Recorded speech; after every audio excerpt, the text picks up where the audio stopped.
Bonjour, Gemara de Rosh Hashanah, la page 28b, le chapitre 3.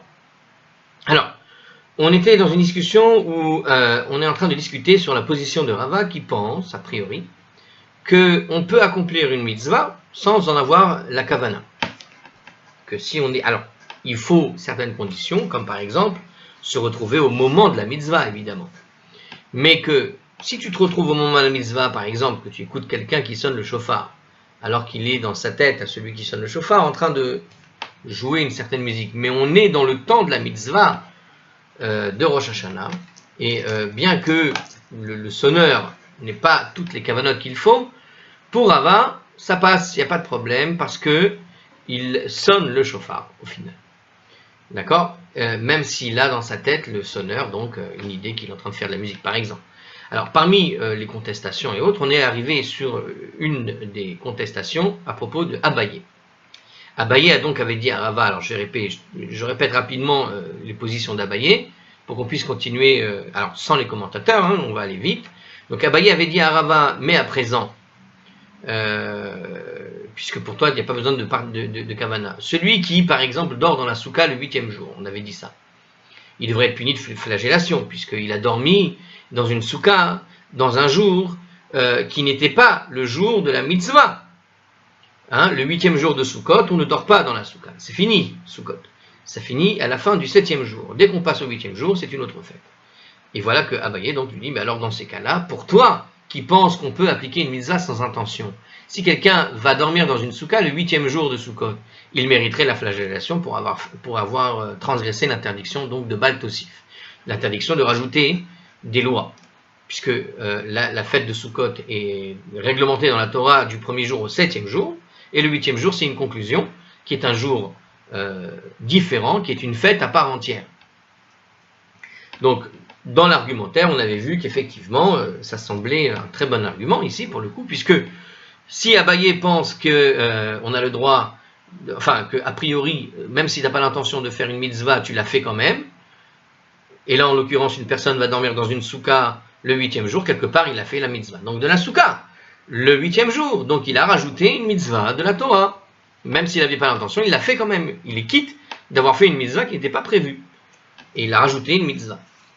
Alors Rava avait répondu à Abaye en lui disant non. Parce que, qu'est-ce que dit Rava? Il dit, parce que Rava, il dit comme ça, je dis les mots, car je dis qu'à propos des commandements que l'on ne transgresse, l'interdit d'y ajouter que durant, pendant leur temps d'accomplissement. C'est-à-dire que sur l'interdiction de rajouter des lois, le Baal Tosif ne fonctionne, l'interdiction de rajouter des choses sur les commandements, ça ne marche que pendant le temps des commandements.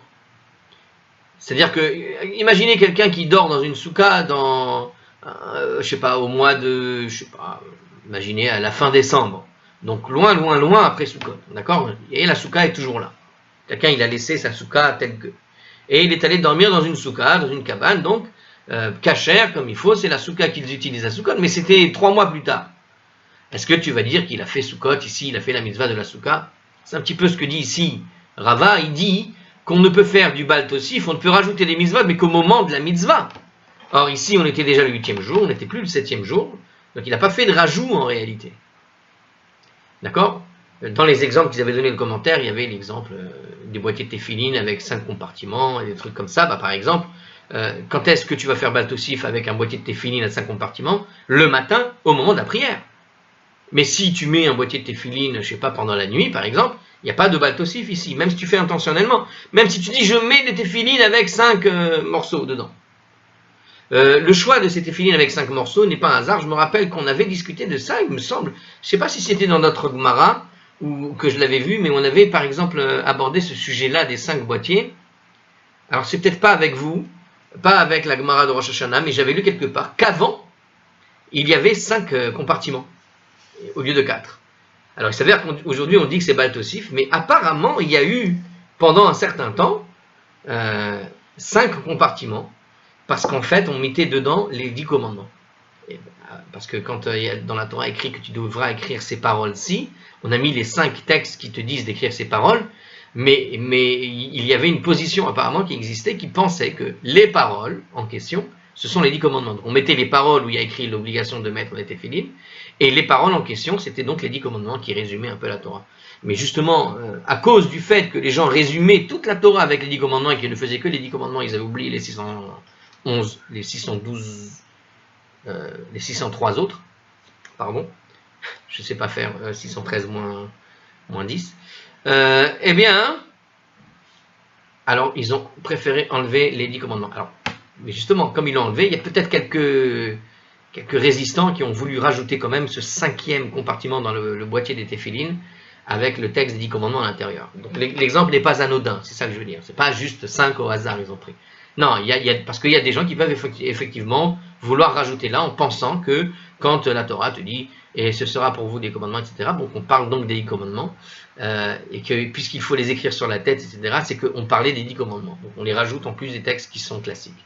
Bon, peu importe, ça c'est pour ceux qui voulaient savoir ça, j'ai un petit peu rajouté dans le temps là. Alors on continue, parce que sinon on ne va pas s'arrêter, parce qu'elle est longue. Alors, Mativ, Rav Shemen Bar Abba. Alors, Rav Shemen Bar Abba a objecté. Minaïn les Kohen Sherolé la Duchan. Mais d'où est-ce qu'on sait qu'un Kohen monte sur l'esplanade, l'esplanade, pour adresser, vous savez que le Kohanim, ils vont là-bas dans la synagogue, tous les Shabbats, ils montent sur un endroit particulier, en face du Sefer Torah, là-bas, et ils doivent monter habituellement sur l'estrade pour faire la bénédiction des Kohanim. Shelo Yomar il ne doit pas se dire, le Kohen, quand il monte sur l'estrade, Ho'il venatnali Torah reshut levarech et Israël, puisque la Torah m'a donné l'autorisation de bénir les enfants d'Israël, Osif beracha rat micheli, j'ajouterai une bénédiction de mon cru. Kegon, comme par exemple, Adoshem Eloke Avotechem Yosef Alechem, comme par exemple la bénédiction que Dieu, le Dieu de vos ancêtres, vous ajoute 1000 et 1000 et choses. Tu vois? Comme on fait d'ailleurs quand on demande la bénédiction à un rabbin, il peut nous bénir de 1000 manières différentes, il peut nous rajouter des trucs précis, etc. Mais effectivement, là, pour le coup, au moment de la bénédiction des Kohanim, le Kohen pourrait se dire, puisque moi, de toute façon, j'ai une autorisation de la Torah, une obligation même, je te dirais, de faire la bénédiction, je peux rajouter quelque chose de ma tête. Talmud Lomar, comme il est dit, donc d'où on sait justement qu'il ne peut pas faire ça.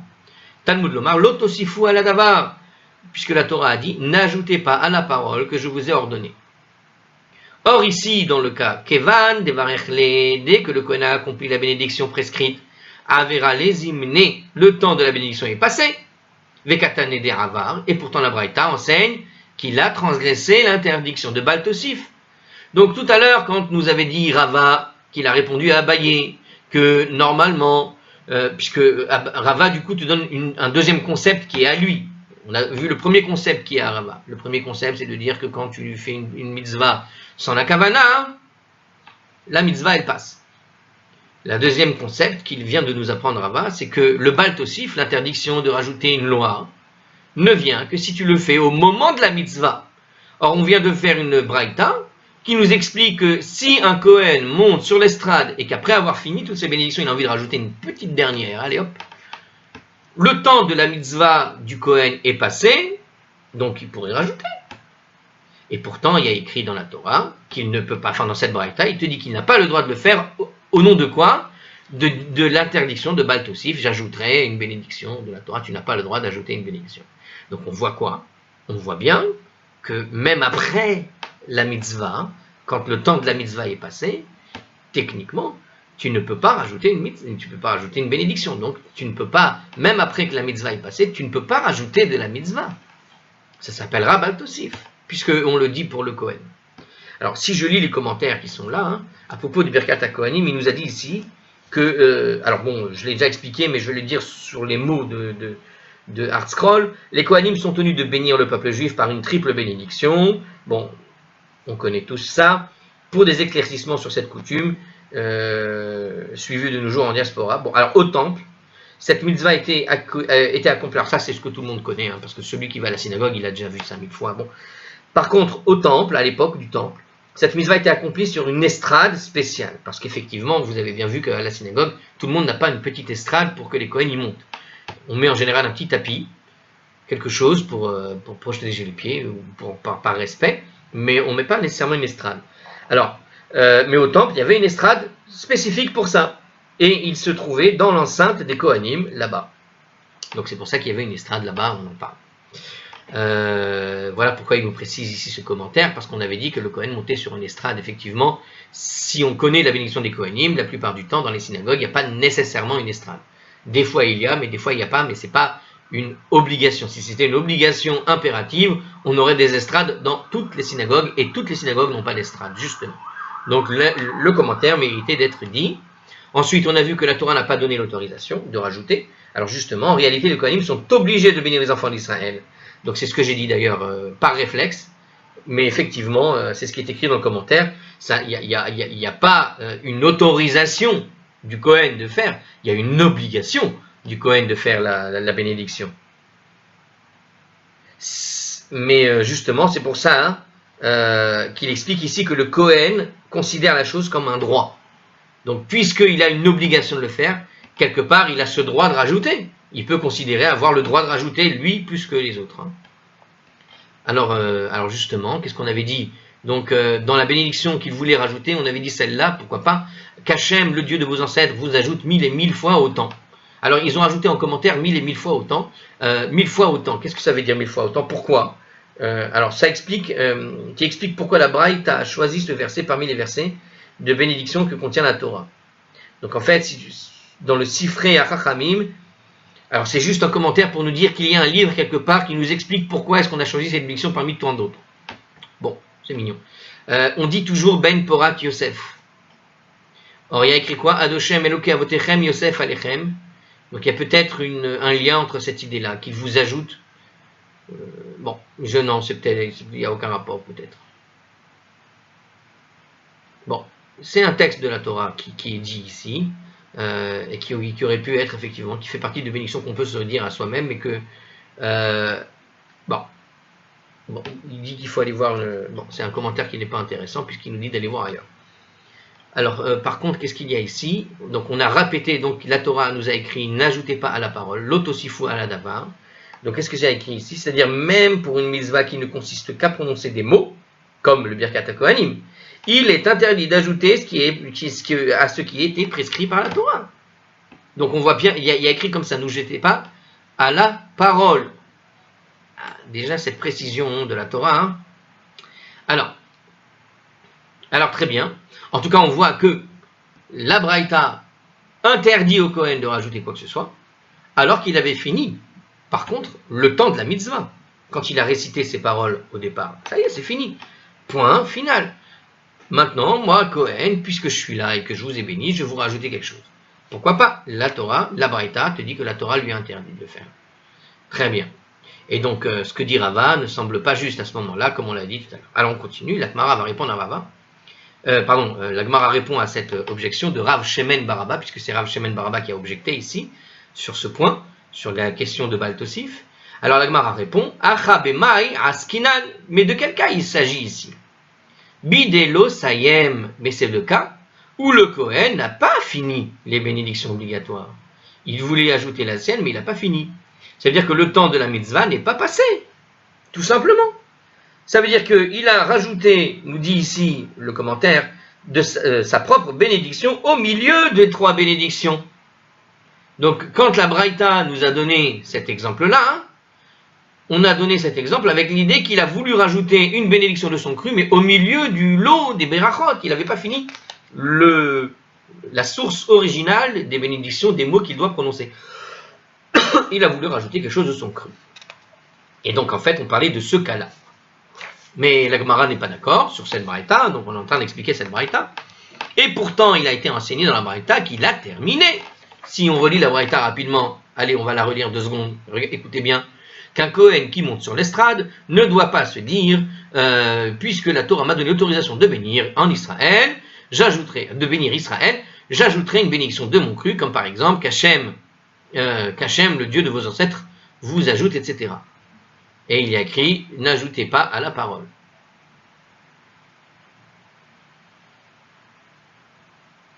Alors, étrange, parce que je ne vois pas ce qu'ils viennent de dire ici. Parce qu'il dit, il y a écrit qu'il a terminé, mais ce n'est pas écrit. Et pourtant, il a été enseigné dans la Braïta qu'il a terminé. Mais si je relis ma braïta qui est là, il a terminé n'est pas là. Cette phrase n'est pas écrite. Alors on va voir le commentaire, parce que ça semble très étrange, et Rashi va nous amener, et le Ritva aussi apparemment, voilà, il y a écrit, Rashi et Ritva va nous amener la version différente du texte. Ve'asiyem katane, il est écrit là-bas, dans la braïta, qu'il a terminé. Le Ritva comprend que cela fait référence à une seconde braïta, mais Rashi semble dire que cela se rapporte à la braïta qui a été citée plus haut. Bon, alors, on a cité une braïta, et il y a écrit qu'il a terminé. Mais il y a écrit qu'il a terminé, sauf que quand on relit 1000 fois, il n'y a pas écrit. Alors ça veut dire deux choses, comme on a vu déjà plusieurs fois, et c'est comme quoi ça valait le coup de les faire ces commentaires.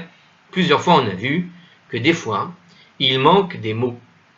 Il manque des mots entre une version que possèdent les commentateurs et la version que nous avons ici devant nos yeux.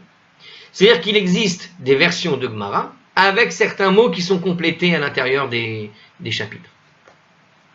Alors là, justement, ce qui se passe, c'est que le Ritva, lui, donc il cite une version différente du texte, où là-bas, il y a écrit que la braïta enseigne, il a terminé. Donc il y a une version, il complète notre braïta avec les mots « et il a terminé ».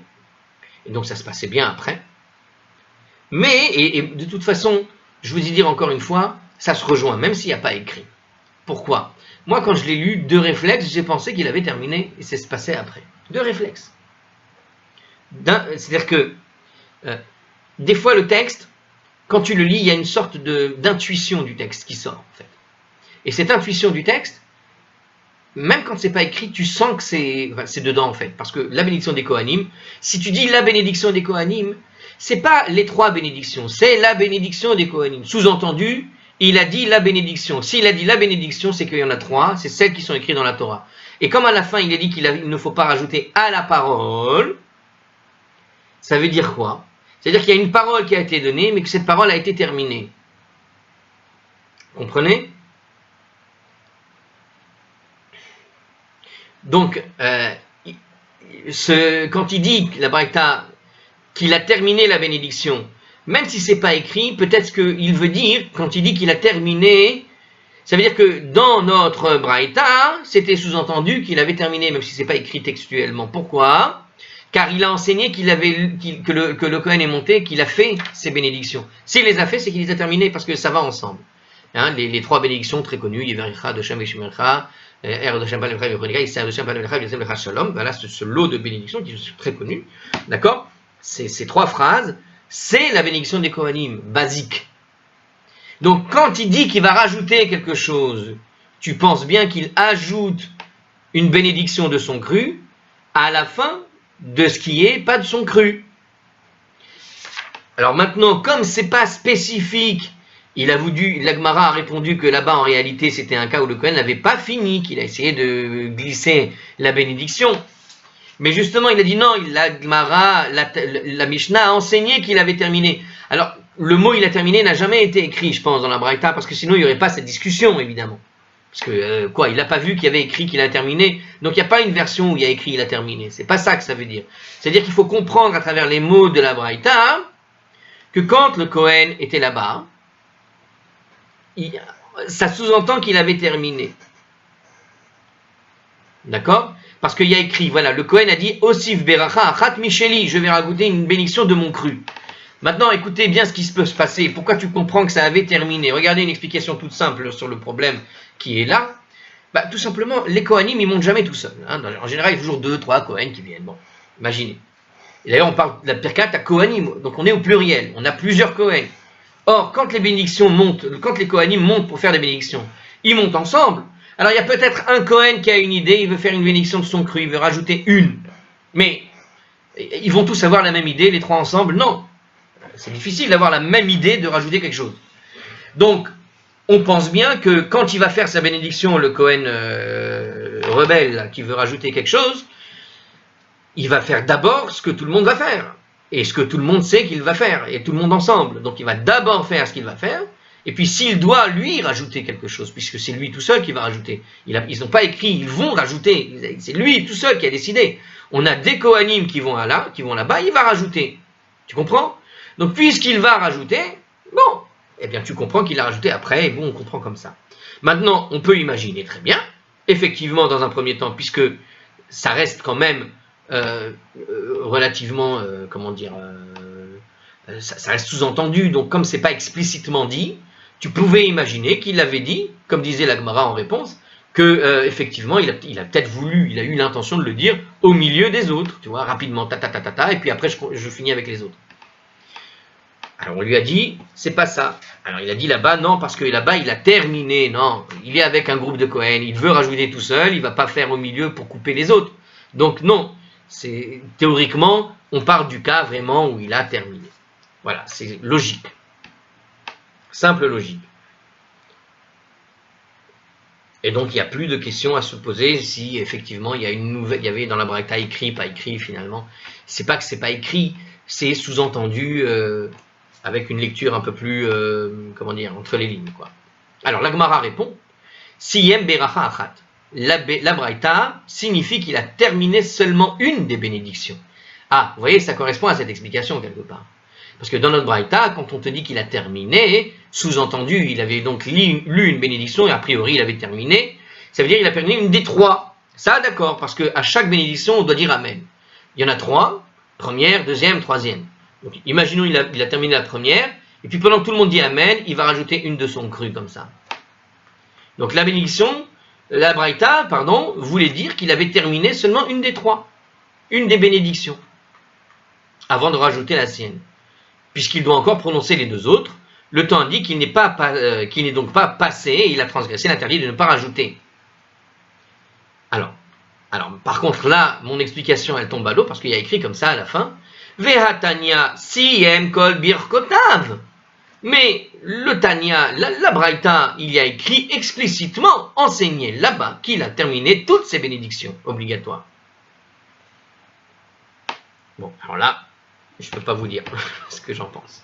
Ainsi, il apparaît clairement que l'interdiction a toujours en vigueur après le temps que la mitzvah soit passée. Alors écoutez, on va essayer quand même de répondre. Il y a écrit qu'il a terminé toutes ses bénédictions. Alors pourquoi il aurait terminé toutes ses bénédictions, encore une fois? Pour les raisons que j'ai données tout à l'heure. Parce qu'il est dans un groupe avec 3 personnes, et que, enfin, il est au minimum, ils sont 2, 3, je ne sais pas, et que quand ils sont tous ensemble,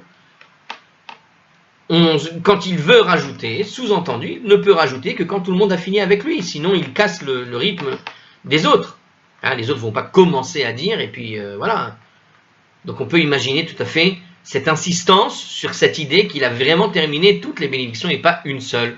Donc on peut imaginer une seule, mais il n'y a rien à faire. Dans la lecture que tu peux avoir, tu peux aussi avoir une lecture où il a terminé les 3.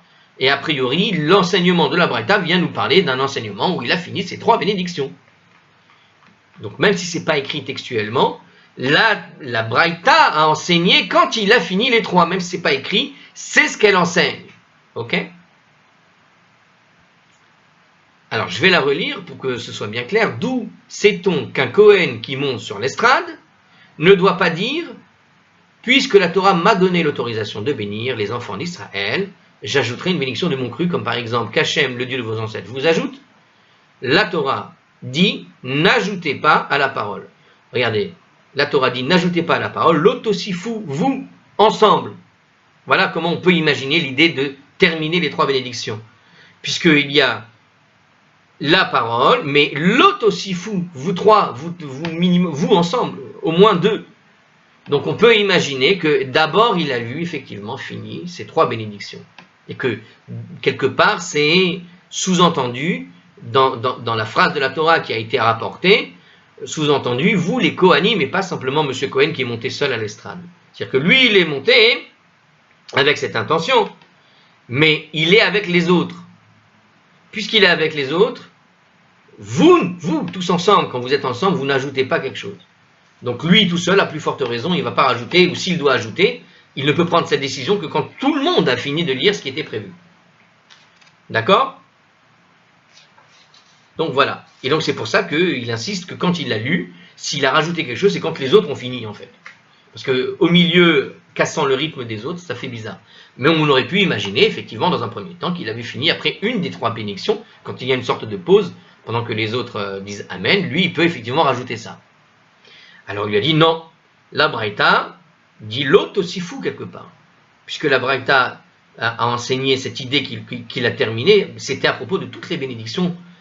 Puisqu'il ne faut pas rajouter, c'est qu'il avait sous-entendu terminé les autres. J'essaye de me débrouiller pour comprendre ce qui manquait les mots. Maintenant, on peut, si vous voulez, si vous n'êtes pas d'accord, on peut dire qu'il existe une version, effectivement, de la Braïta, quelque part, dans un endroit, un vieux manuscrit, quelque part, où il y avait écrit, effectivement, en plus du texte qu'on a lu, cette petite phrase qui manque, à savoir qu'il avait terminé toutes ses bénédictions. C'est juste que si c'est écrit, je ne comprends pas la première, réaction à ce moment-là.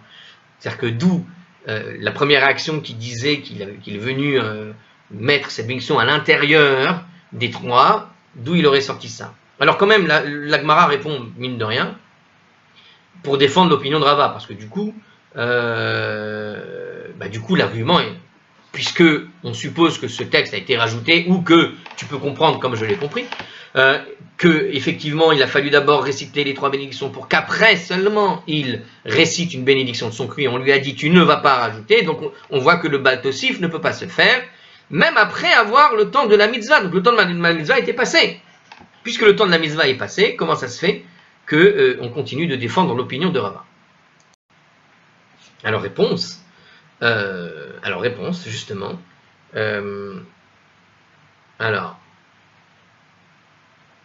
Alors, ce cas ici du Kohen qui rajoute les bénédictions de Birkat est différent. Alors, on a un cas d'un Kohen qui veut rajouter, mais c'est un cas différent. Quel est le cas différent ici? Kevan de ilu mitrame le tzibura aharina. Puisque la loi est que si une autre assemblée se présente à lui, Hadar mevarer, il peut à nouveau les bénir. Kule yoma zimnehu. Tous les jours est considéré comme un temps pour les bénédictions. Oh, c'est joli, c'est vrai. Quand vous allez là-bas au Kotel, vous savez, le Kotel en Israël, il y a le matin des minyanim qui se succèdent. Et il y a là-bas des Kohanim qui sont là pour toute la matinée entière. Toute la matinée jusqu'à midi, ils vont faire les prières. Et alors, ils ont fait la leur. Ils ont déjà fait le matin très tôt leur prière. Mais on a besoin du Kohen pour faire les bénédictions de Kohanim. Et donc, il va passer d'un minyan, il va faire puis il va passer au deuxième minyan.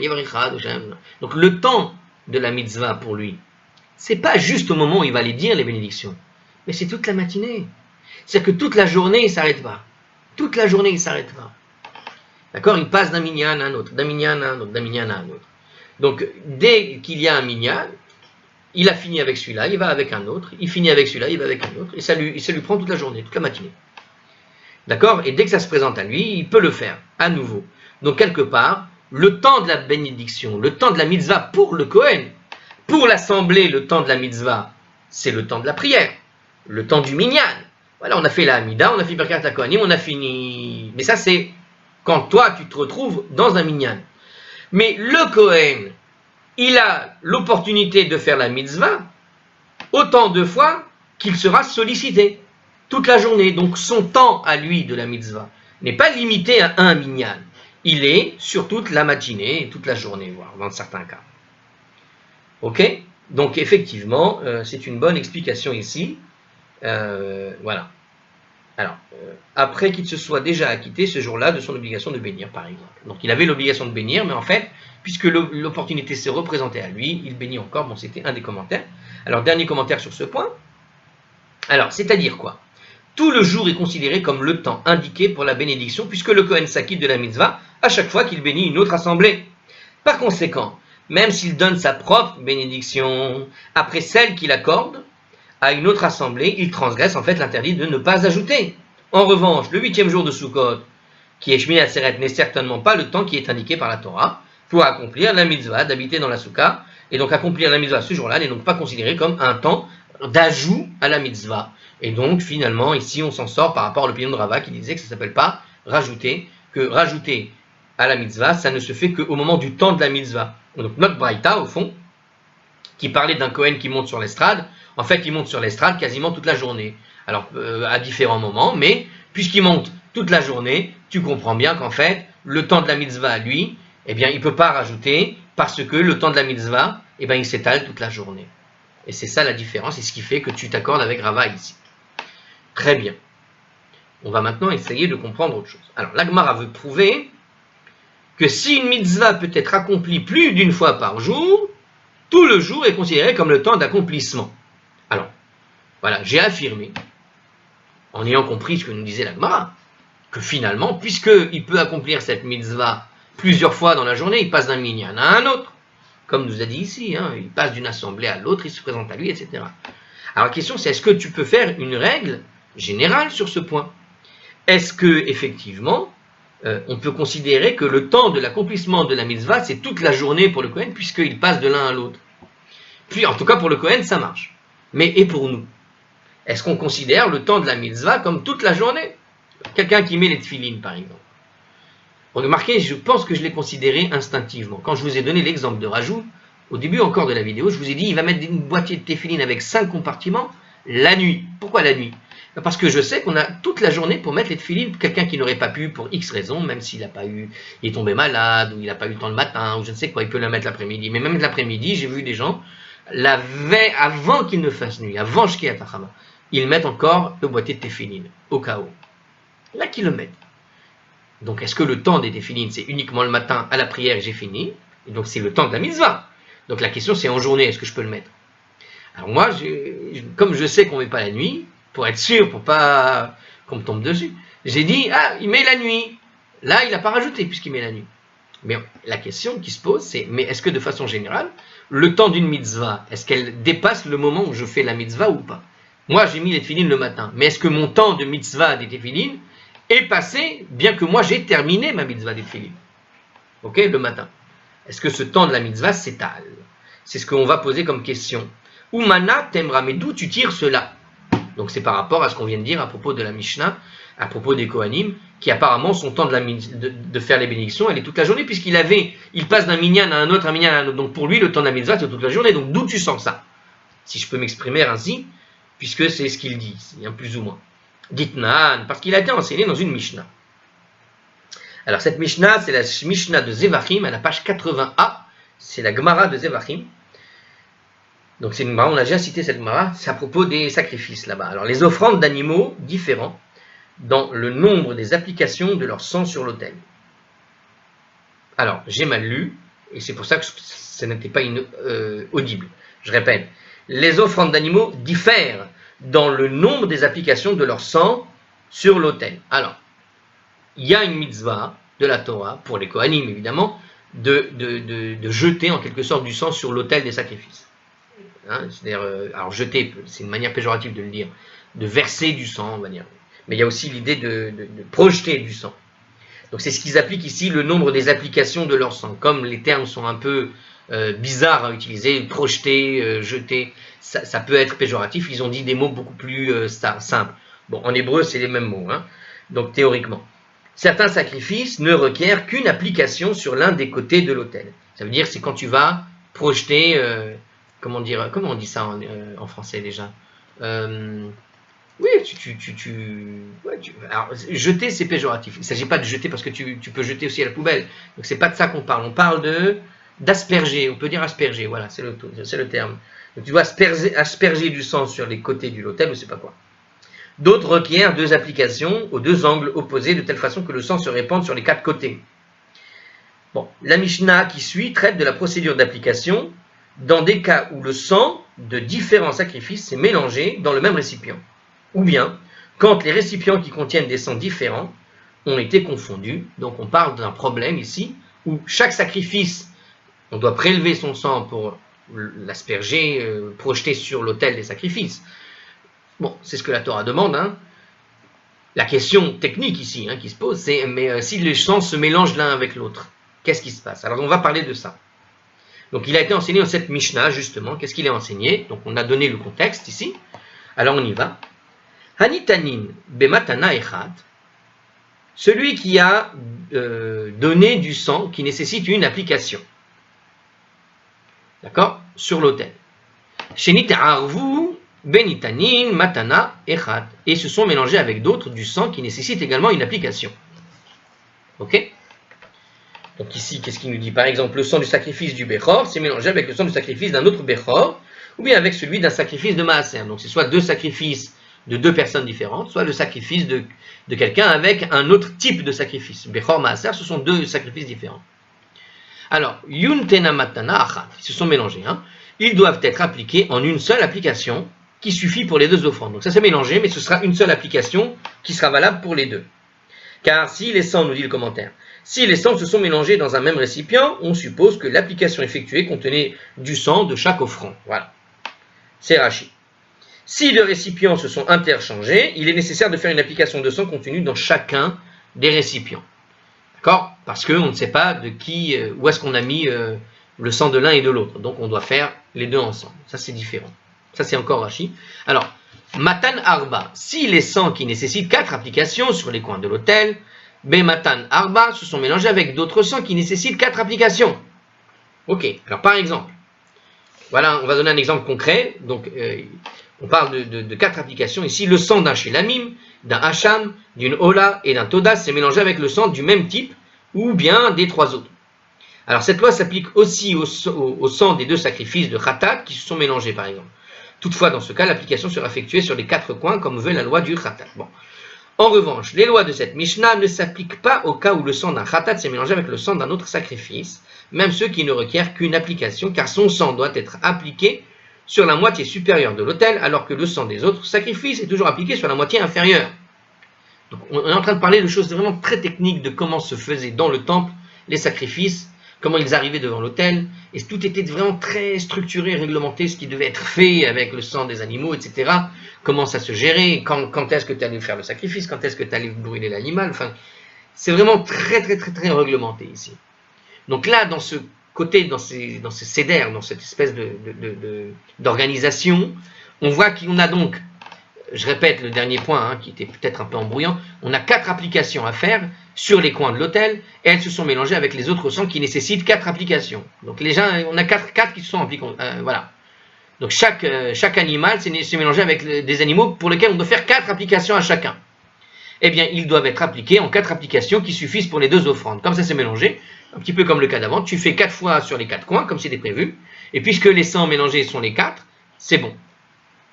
Matan Arba, si les sangs nécessitent 4 applications, maintenant regardez le problème. Maintenant, on a 4 applications à faire dans les coins de l'autel. Matan Achad, mais il s'est mélangé avec d'autres sangs qui ne nécessitent qu'une seule application. Donc on n'a pas le droit de faire 4 fois, on doit le faire qu'une seule fois celui-là. Et voilà qu'on a des animaux où on devait faire 4 applications, c'est-à-dire nord, est, sud et ouest, ok, les 4 coins de l'autel. Et il y en a un, il faut le faire que dans le coin, je ne sais pas lequel, mais il faut le faire dans un des coins seulement. Et ils se sont mélangés. Si je mélange, si je rajoute, je risque de faire Baltosif, on est d'accord, puisque pour cet animal-là, je ne dois asperger le sang que dans un seul coin de l'autel. D'accord? Il y a un seul coin. Par exemple, voilà un exemple. Le sang d'une Ola s'est mélangé avec le sang d'un Bechor. Donc il y en a un, il faut l'appliquer à un seul coin, et il y en a un, il faut l'appliquer sur les 4 coins. Alors qu'est-ce qui va se passer ici maintenant? Si je mélange comme tout à l'heure, quand sur les 4 coins ils se sont mélangés, bon, chacun a été mélangé, mais on sait que les 4 ils ont été aspergés sur les 4 coins. Mais dans le cas où j'ai un animal qui ne doit être aspergé que sur un seul coin, et j'ai un animal qui doit être aspergé sur les 4 coins, je ne peux pas le faire sur les 4 coins, les 4, parce que ça voudrait dire que j'ai aspergé l'animal qui n'était nécessaire que sur un coin, sur les 3 autres coins, et ça s'appelle Baltosif. Et là, ça s'appelle rajouter des lois. Alors, Rabbi Eliezer Omer, Yanatnu Bematan Arba, les sangs mélangés doivent être appliqués aux 4 applications. Rabbi Yoshua Omer, il dit, Ninatnu Matana Bematan Echat. Il doit être appliqué dans une seule application. Alors, chacun des protagonistes oppose un argument à l'autre. Donc, Rabbi Eliezer, Marlo Rabbi Eliezer à Rabbi Yoshua, Rabbi Yoshua, Hareu envers al bal tigra. Mais si le Kohen n'accomplit qu'une application avec le mélange, il va transgresser par là l'interdit de ne pas soustraire à la Torah. Ah, c'est vrai. Si tu ne fais qu'une seule application dans un coin, il y a écrit tu ne dois pas soustraire. Il y a écrit tu ne dois pas rajouter, mais il y a écrit tu ne dois pas soustraire. Donc si tu ne fais que dans un coin, tu ne vas pas faire le sang dans les 3 autres coins. Donc tu as soustrait les lois de la Torah avec ce sang-là. Et évidemment, qu'est-ce qu'il lui a dit l'autre? Hareur envers al Baltosif, mais si le Kohen ne le fait plus d'une application au mélange, il va transgresser par là l'interdit de ne pas rajouter. de la Torah. Donc, bon, on va continuer puisque ça a l'air clair. On verra s'il y a des commentaires à rajouter. Alors, chaque Tana défend maintenant à présent sa position. Ok? Amarlo Rabbi Eliezer. Rabbi Eliezer a dit à Rabbi Yoshua, Lo ne'emar bal tosif ela keshehu be'atzmo. L'interdiction de ne pas rajouter n'est dit. D'accord? Que si c'est lui seul, que s'il est seul, et non pas quand est-ce qu'il est mélangé, par exemple, avec du sang nécessitant. Par exemple, le bal tosif, c'est quand le sang nécessitant une seule application, par exemple, est seul. Donc si le sang était tout seul, tu n'as pas le droit de rajouter effectivement sur les trois autres coins. Il dit comme ça. Mais là, le sang est mélangé. Puisqu'il est mélangé, quand tu fais dans les trois autres coins, tu fais pas vraiment bal tosif. Amarlo Rabbi Yoshua. Rabbi Yoshua a dit à Rabbi Eliezer, Lo ne'emar bal tigra ela keshehu be'atzmo. Donc de la même manière, ne pas soustraire, il n'a été dit que quand il est seul aussi. C'est-à-dire que si j'ai le sang tout seul qui doit être aspergé sur un seul coin, ça ne pas soustraire, ça ne fait que sur le cas d'un sang qui est isolé seul. Ve'odamar Rabbi Yoshua, il lui a encore ajouté, il lui a encore dit Rabbi Yoshua, Keshelo natata, quand tu n'as pas fait plus d'une application, je te concède. Avarta al bal tigra, tu as effectivement transgressé de ne pas soustraire. Velo asita maase beyadecha, mais tu n'as cependant pas fait un acte interdit. Ce n'était pas un interdit. C'est vrai que lorsque tu vas lorsque tu n'as pas fait plus qu'une application, d'accord? Keshelo natata, lorsque tu n'as pas rajouté, quand tu n'as pas fait d'application supplémentaire, quand c'est mélangé donc, hein, je te concède, tu as transgressé l'interdiction de ne pas soustraire, mais tu n'as pas fait activement un acte interdit, d'accord? Velo asita maase beyadecham, tu ne l'as pas fait de ta main, c'est-à-dire que tu n'as pas transgressé exprès. Parce que tu n'as fait que un, mais tu n'as pas fait les autres. Si tu n'as pas fait ce qui manque, c'est vrai, tu as transgressé de ne pas soustraire, mais ce n'est pas une action d'interdit que tu as fait. Vous avez compris l'idée ou pas? C'est-à-dire que c'est quelque chose qui est venu indirectement parce que tu ne l'as pas fait. C'est pas comme si tu as vu quelqu'un qui ne, par exemple, pour vous donner pour expliquer un peu mieux ça, c'est comme quelqu'un qui, par exemple, j'ai pas l'exemple. Bon, quand tu, par exemple, je sais pas moi, quand tu vas jeter une pierre, par exemple, il y a une pierre sur la route, d'accord? Si tu enlèves la pierre, en enlevant la pierre, tu vas permettre à une roue de ne pas être trouée. Il y a un clou sur la route. Prenons le clou sur la route. Si tu enlèves le clou sur la route, qu'est-ce que tu as fait? Tu as sauvé une voiture d'un pneu crevé. Maintenant, si tu n'as pas enlevé le clou sur la route que tu as vu, d'accord? Quand tu ne l'as pas enlevé et que le pneu se crève, au moins, ce que tu n'as pas fait, c'est quoi? D'avoir posé un clou sur un pneu. Tu n'as pas fait une action de crever le pneu. D'accord? C'est pas bien ce que tu as fait parce que tu ne l'as pas enlevé. Tu aurais pu l'enlever. Mais tu n'as pas agi pour crever un pneu. T'as pas fait. C'est pas toi qui as crevé le pneu, c'est pas toi qui as posé ce clou. Il était déjà là. Toi, tu l'as vu. Après, bon, rentrer sur la route, tu as eu peur, tu vas pas te faire écraser. Mais en ne l'enlevant pas quelque part, tu n'as pas commis l'action de crever un pneu. Vous avez compris? Tu n'as pas pris le clou et tu es allé crever le pneu. Donc c'est ce qu'il dit ici. Quand tu as fait une application, si tu n'as pas fait plus qu'une application, c'est vrai que tu as fait bal tigra, parce que tu n'as pas soustrait, parce que tu as transgressé ne pas soustraire, à savoir que tu as empêché de faire les trois autres, puisque tu ne l'as pas fait. Mais tu n'as pas fait une action d'Avera, c'est parce que en jetant dans les trois autres, tu aurais fait l'action d'Avera de faire bal tosif, tu as véritablement agi pour faire une Avera. Vous avez compris, c'est la fin de la Gemara. Avarta, mais lorsque tu as effectué une application, Avarta al bal tosif, tu as transgressé l'interdiction de ne pas rajouter qui était à la Torah. Verasita maase beyadecha, en plus tu l'as fait activement avec un acte, avec ta propre main. Donc tu as véritablement fait un interdit de tes propres mains. Tu as du sang sur les mains, si je puis dire. En même temps, c'est normal, on asperge du sang avec. Alors bref. Alors on continue. Alors, si vous... alors, on va refaire avec le commentaire ici, ce passage, d'accord, rapidement. Donc, On en était à ce commentaire-là et on avait laissé sur place. Donc je reviens sur le texte. On va terminer juste sur cette Mishnah avant de faire la Gemara. La Gemara pour la prochaine fois et on refera la Mishnah avec. Mais sans les commentaires. Donc Rabbi Eliezer a dit à Rabbi Yoshua, mais si le Kohen n'accomplit qu'une application avec le mélange, il transgresse par là l'interdit de ne pas soustraire. Alors justement, qu'est-ce que nous dit le commentateur? Appliquer du sang sur un seul côté de l'autel alors que plusieurs applications sont requises reviendrait à transgresser l'interdiction de retrancher les commandements de la Torah. Donc Rabbi Eliezer soutient qu'il est impossible de n'effectuer qu'une seule application avec le mélange, puisqu'il contient aussi, dans notre exemple, le sang d'une hola. Et donc il n'y a pas de transgression de l'interdiction de ne pas rajouter quand on effectue les applications supplémentaires, qui contiennent aussi du sang d'un béchor, car Rabbi Eliezer pense que l'on peut considérer ce sang comme de l'eau. Ah, bon, ça c'est un autre problème. Ok, c'est une information supplémentaire. Alors on continue. Amar lo Rabbi Yoshua. Rabbi Yoshua a dit donc aussi à Rabbi Eliezer, donc c'est toujours Rabbi Yoshua qui parle. Alors, il lui a répondu, Rabbi Yoshua, Hariou renvers al baltosif, mais il transgresse par l'interdiction de baltosif, si jamais il applique à ces 4 coins. D'accord? Alors, effectuer plus qu'une application enfreindrait l'interdit d'ajouter à la Torah dans la mesure où le mélange contient le sang d'un béchor, qui ne doit être appliqué qu'une seule fois. Puisque le béchor ne doit être appliqué qu'une seule fois sur un seul des coins, en l'appliquant sur les 4 coins, tu transgresses baltosif. Rabbi Yoshua est en désaccord avec l'affirmation de Rabbi Eliezer, qui a pensé, si on regarde la discussion de la Gemara là-bas, que le sang supplémentaire du béchor peut être considéré comme de l'eau. D'autre part, pour le hola, une seule application est suffisante, puisque une telle offrande est valable a posteriori si une application au moins a été effectuée sur l'autel. Donc ça, on est encore dans le contexte de la Gemara là-bas, d'accord? On apprend d'ailleurs qu'on pourrait ne faire qu'une application de hola au lieu de 4, c'est pas grave, donc c'est pas vraiment baltigra. C'est pas vraiment retranché. Donc, dans cette situation où il est impossible d'effectuer 4 applications, on s'appuie sur cette règle, même a priori, tout simplement, il n'y aurait pas de problème, quoi. Donc, on répète ensuite la suite de notre Tana.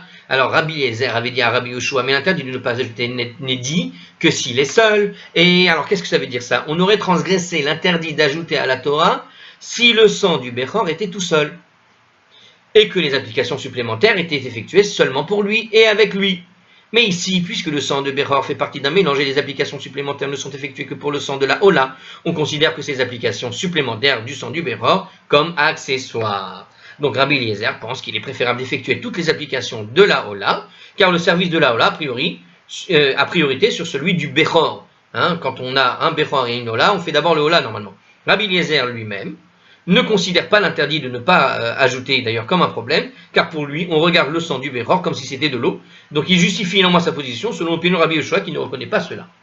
D'accord? Donc il justifie sa position au sens où, comme lui, Rabbi Eliezer pensait que c'était comme de l'eau, mais qu'il a un respect pour Rabbi Yoshua, il lui dit, en vertu même de ce que tu penses Rabbi Yoshua, on aurait pu l'asperger, puisque de toute façon la hola a priorité. Et on ne devrait pas appeler ça baltosif. Rabbi Yoshua a répondu à Rabbi Eliezer, si on revient sur les mots, l'onomar baltigra, et la keshuveatzmo, l'interdit de ne pas soustraire n'est dit que s'il est tout seul. Alors qu'est-ce qu'il voulait dire par là dans le commentaire? Donc quand le Kohen n'effectue qu'une application du mélange, il ne soustrait rien aux applications obligatoires pour une hola. Il effectue plutôt l'application convenable pour le sang du béchor. Aucune transaction de l'interdit de ne pas soustraire n'est donc commise. D'accord? Donc il n'y a pas de ne pas soustraire. Et puis finalement, il ne soustrait rien aux obligations de la hola, puisqu'on avait expliqué dans un autre commentaire que la hola peut se suffire d'une seule application.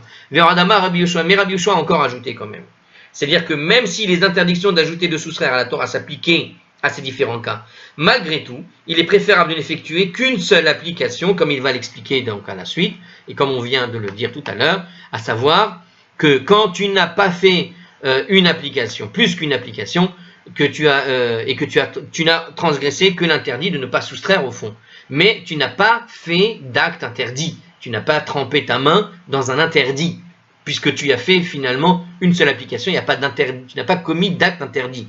Tu as oublié quelque chose, mais tu n'as pas fait d'interdit. Mais alors que si tu rajoutes les applications, là tu fais l'interdit, comme on avait expliqué, et on va voir le commentaire de tout cela. Si quelqu'un se voit dans l'impossibilité d'éviter de transgresser un précepte, il est préférable de le faire de manière passive, plutôt qu'active. On avait expliqué ça, mais là c'est Rashi qui nous le dit cette fois, ça a plus de poids. Et donc qu'est-ce qu'il nous dit? La première raison de Rabbi Yoshua explique seulement pourquoi on n'exige pas du Kohen qu'il effectue toutes les applications pour éviter de transgresser l'interdit de soustraire. La seconde raison explique pourquoi il est préférable tout de même de n'effectuer qu'une seule application. Donc on voit que d'un côté, il ne fait pas vraiment de ne pas soustraire. Et de l'autre côté, on te dit, mais quand même, sache que ça reste toujours préférable une action passive qu'une action active. D'accord? Donc, c'est l'exemple que j'avais donné sur le pneu. Alors, je vous dis à la prochaine fois. On refera cette Mishnah précise en réexpliquant le contexte. Parce que là, si on devait continuer, on en a encore pour une demi-heure. Ça fait long. À la prochaine.